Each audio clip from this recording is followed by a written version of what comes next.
Queridos hermanos, en nuestro Señor Jesucristo estamos reunidos una vez más para continuar con nuestras clases de teología.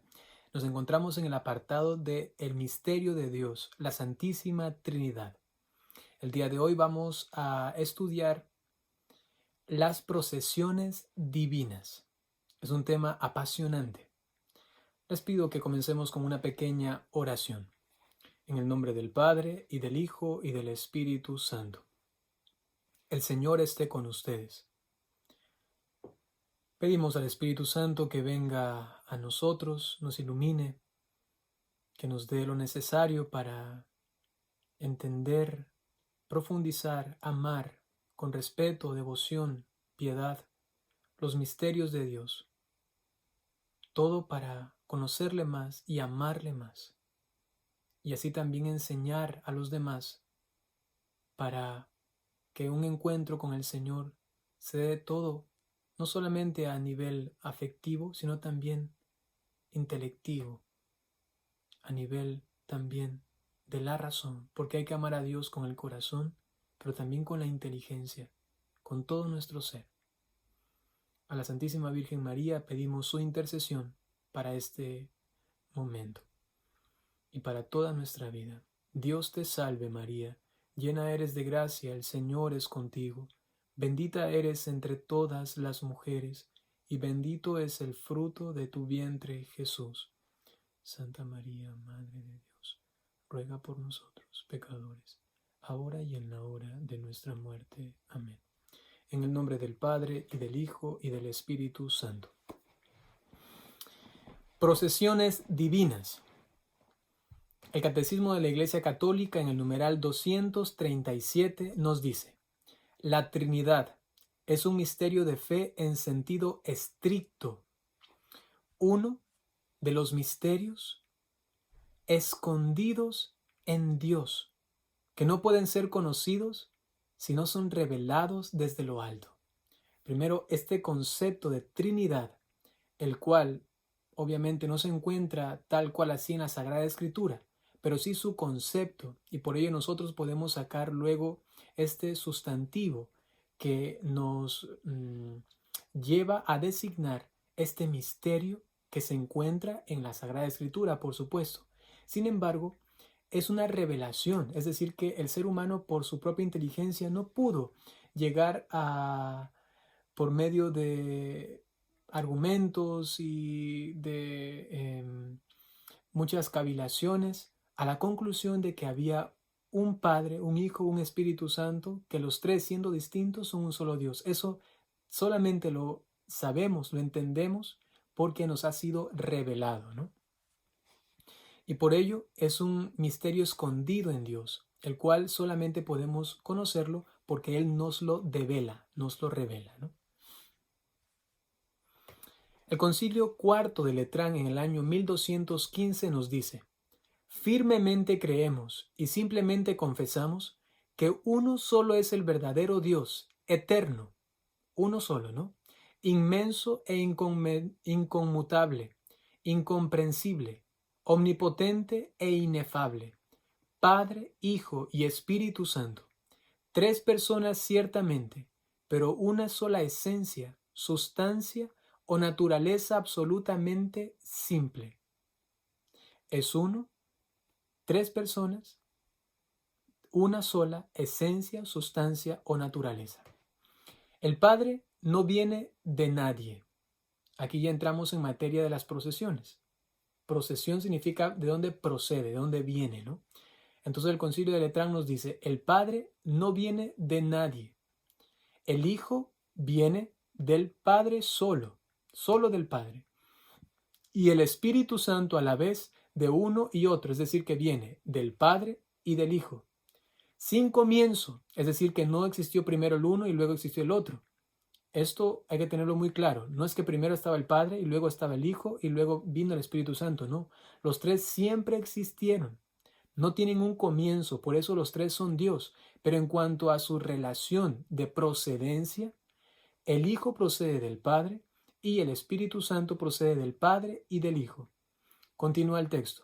Siempre, es decir, que siempre existieron y sin fin son eternos. El Padre que engendra. ¿A quién engendra? Al Hijo, ¿no? El Hijo que nace ¿de quién? Del Padre. No nace en el tiempo, sino que se da todo esto en la eternidad, por sus relaciones. Y el Espíritu Santo que procede, ¿no? Es decir, que procede de el Padre y del Hijo. Repito, el Padre es el que engendra, el Hijo es el engendrado, el que nace, ¿no? Y el Espíritu Santo es el que procede de ambos. Consustanciales, coiguales, omnipotentes y coeternos. Es decir, que ninguno es más que el otro. Para nosotros llegar a una comprensión mejor de la Santísima Trinidad, debemos recurrir siempre a lo que se llama como analogía, puesto que entender un misterio que nos sobrepasa no puede solamente venir una idea al ser humano, la cual esté ajena a lo que nosotros conocemos. Es decir, que nosotros podemos tener relación, por ejemplo, decía algún filósofo, de que algo es redondo porque el sol es redondo. Es porque tenemos figuras que nos hacen comprender las realidades. En consecuencia, ¿cómo entender a Dios que no lo hemos visto? Que es una categoría muchísimo más elevada y más grande que la que nosotros conocemos, pues entonces nos valemos de lo que conocemos para que por medio de eso que conocemos nos elevemos a aquello que desconocemos, es decir, a Dios mismo, su misterio entrañable que sobrepasa la inteligencia humana, y por ello recurrimos a la analogía, es decir, una comparación. Analogía, relación de semejanza entre dos o más cosas. Entonces, primero, hay una semejanza. Podemos poner por un lado a Dios y por otro lado ponemos lo que nosotros conocemos. ¿Cómo podemos asemejar lo que sabemos de Dios con lo que nosotros sabemos aquí en la tierra? Porque eso que sabemos de Dios solamente podríamos entenderlo en cuanto lo asemejamos o lo comparamos con lo que conocemos aquí en la tierra. Digamos algo de paso, un ejemplo concreto. ¿Cómo identificamos a Dios como Padre? Justamente porque tenemos un Padre aquí en la tierra, tenemos un Padre humano. Como Jesús llamó a Dios Padre, entonces podemos sacar de allí cualidades de la paternidad y esas cualidades podemos atribuirlas a Dios. Entonces podemos decir que la analogía nos ayuda a relacionar lo que conocemos con aquello que sabemos pero que no llegamos a conocer completamente. Y entonces eso nos descubre el significado. Por eso continúa lo siguiente. La propiedad del significado de los términos, que se opone tanto a la univocidad, es decir, al significado igual, como a la equivocidad, es decir, a significados distintos. Esto quiere decir que no significa que no sean para nada comparables, es decir, que las cosas humanas no tienen nada que ver con las divinas. Por supuesto que se pueden comparar. Sin embargo, eso no quiere decir que sean literal o absolutamente iguales. Esa es la maravilla de la analogía. Nos pone como un equilibrio entre el declarar que son absolutamente iguales y el decir que no tienen nada que ver, ¿no? Se emplea en teología para profundizar en el conocimiento de Dios. Va de lo más conocido a lo menos conocido. Por ejemplo, conocer a Dios a través del conocimiento del hombre. Lo que nosotros conocemos, lo que decía, ¿no? Humanamente, luego podemos, por medio de eso, elevarnos al conocimiento divino. Ya hemos dicho, evitando la univocidad y la equivocidad. De Dios sabemos más lo que no es que lo que es. Y por ello hay caminos para llegar a determinar algunas cualidades de Dios, algunos atributos también de Dios. Por ejemplo, el camino de la afirmación, lo que Dios es amor, por ejemplo, ¿no? De la negación, Dios no es malo. De la eminencia, Dios es omnipotente, por ejemplo, ¿no? Y cada uno de esos caminos nos ayudan al conocimiento más profundo de Dios. Y ojo a esto, siempre en analogía. De modo analógico, conocimiento y amor que se descubre en el hombre pueden ser realidades válidas para alcanzar cierta comprensión del ser íntimo de Dios. Por medio de esa analogía, entonces llegamos a la comprensión. La procesión del Hijo como procesión por vía de entendimiento. Por medio de esta analogía que vamos a hacer entonces de estas palabras humanas, podemos llegar al conocimiento de esta relación que existe entre las personas divinas, ¿no?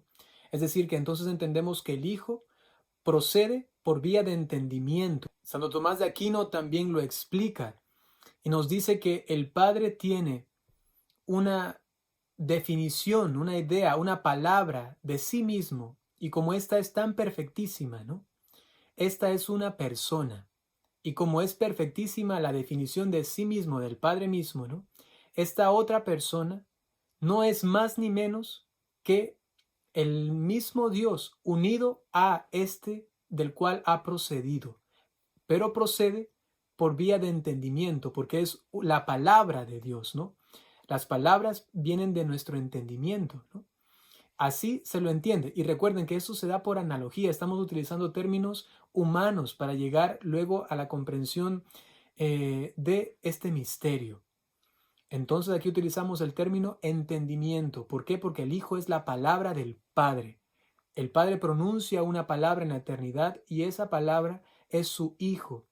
Es decir, que procede del Padre por la palabra, por entendimiento. Porque el entendimiento es como la fuente de las palabras. En Dios hay una única palabra, su Hijo.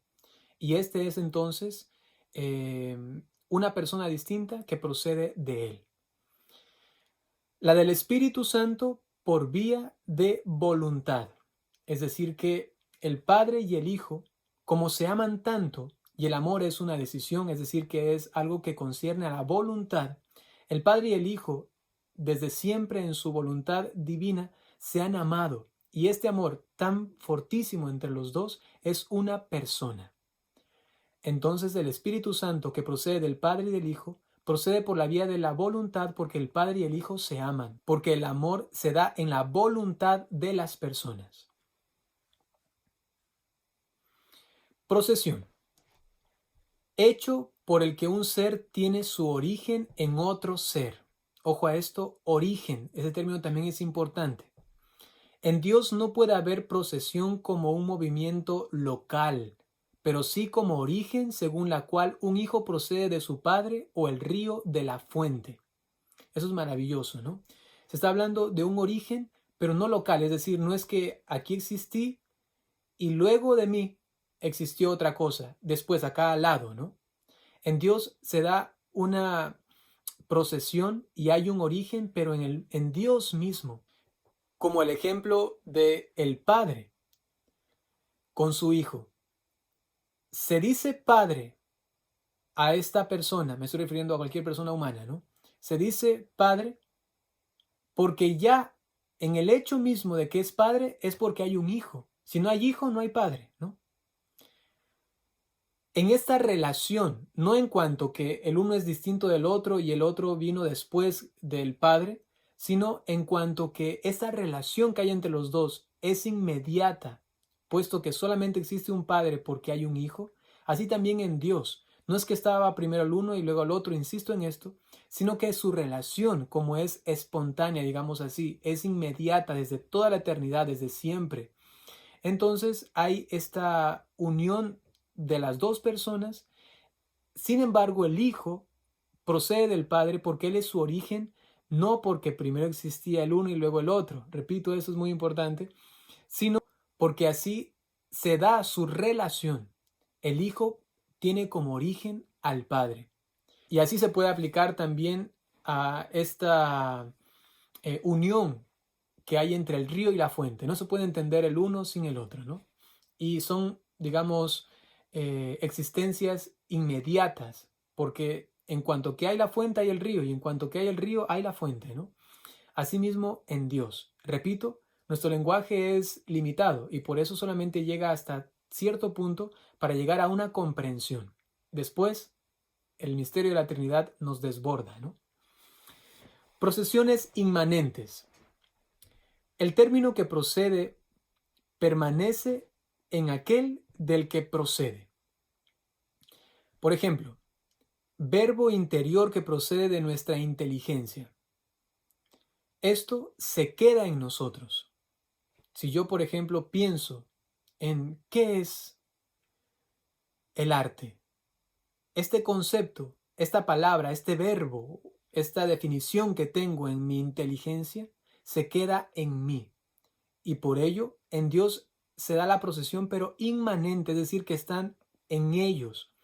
Es como la inteligencia de Dios, esa inteligencia que piensa, esa inteligencia que saca un concepto, esa inteligencia que ama ese concepto y ese amor entre los dos es también una procedencia de esta inteligencia que piensa y de esta definición o este concepto que es pensado, ¿no?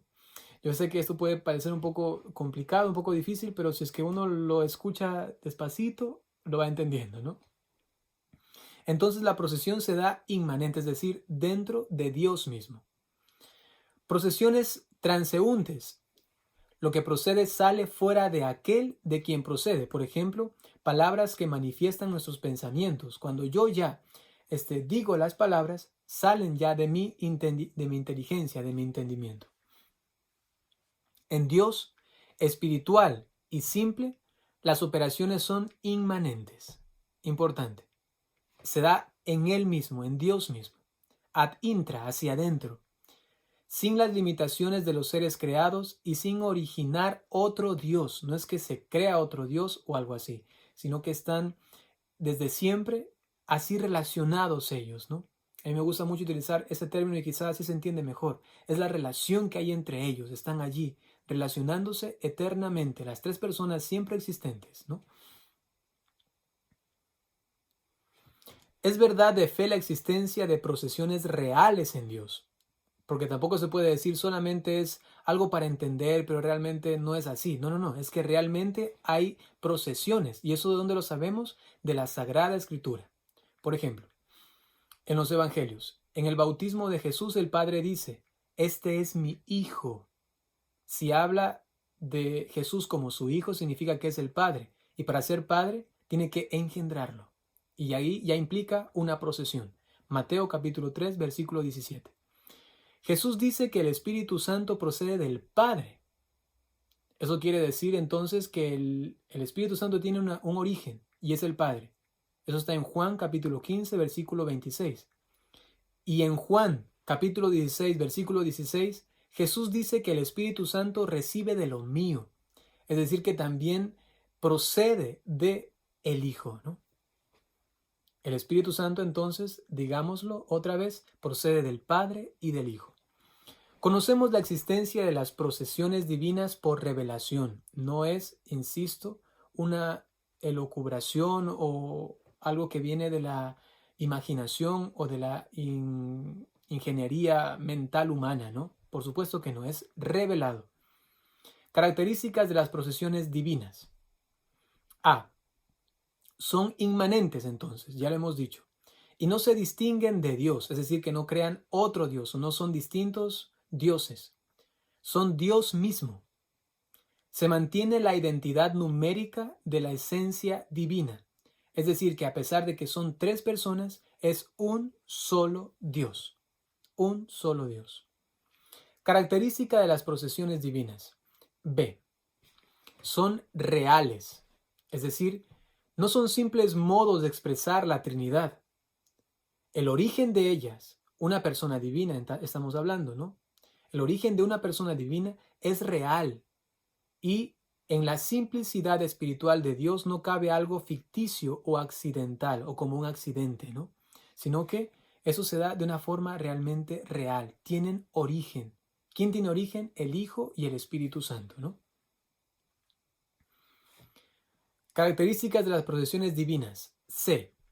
Son operaciones de Dios. Toda procesión divina inmanente presupone una acción u operación vital que permanece dentro de Dios. Son eternas y se identifican con la esencia divina. Es decir, que Dios realmente actúa, es un ser dinámico. Y por ello hay estas procesiones. Esas procesiones además son eternas y se identifican con Dios mismo porque son Dios mismo, ¿no?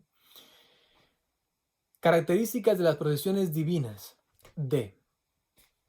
En analogía con las acciones del hombre, son operaciones de conocimiento y de voluntad, o también se puede decir de amor en Dios mismo, por entendimiento o conocimiento, y también por amor o voluntad.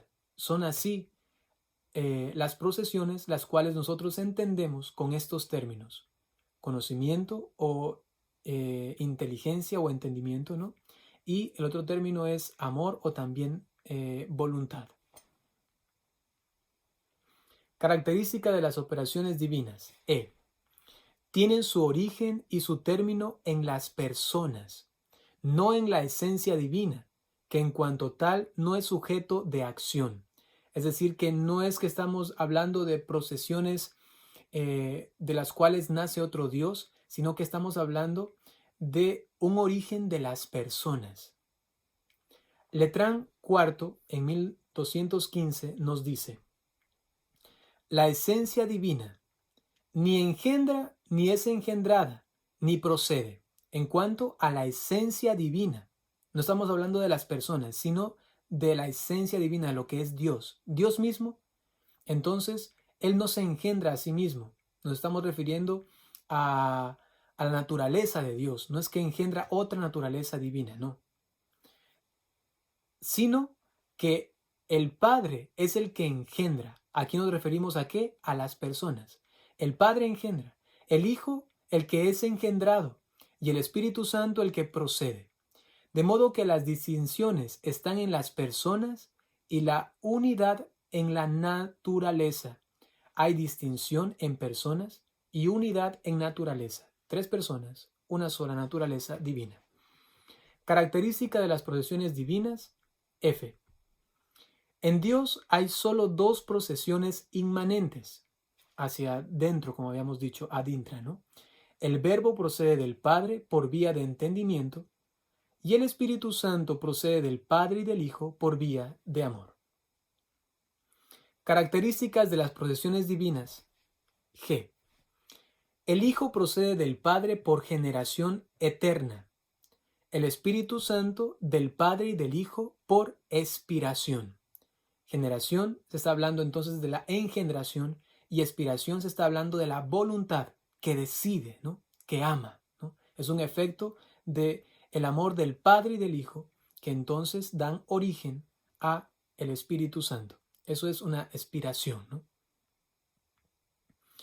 Queridos hermanos, hemos llegado al final entonces de este apartado, de este punto concreto de las procesiones divinas.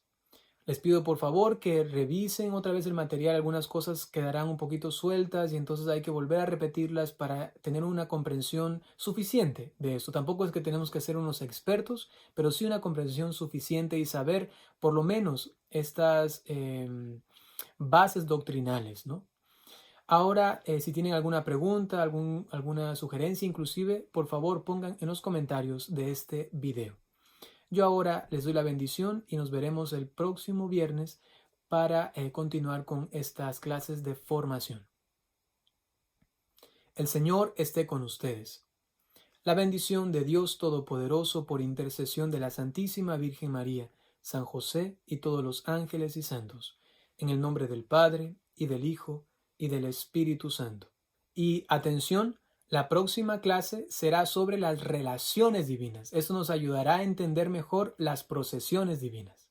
Y no se olviden de compartir, de darle me gusta, también de comentar. Esto ayuda mucho a la evangelización y también a que estos videos lleguen a muchas más personas. Hasta pronto.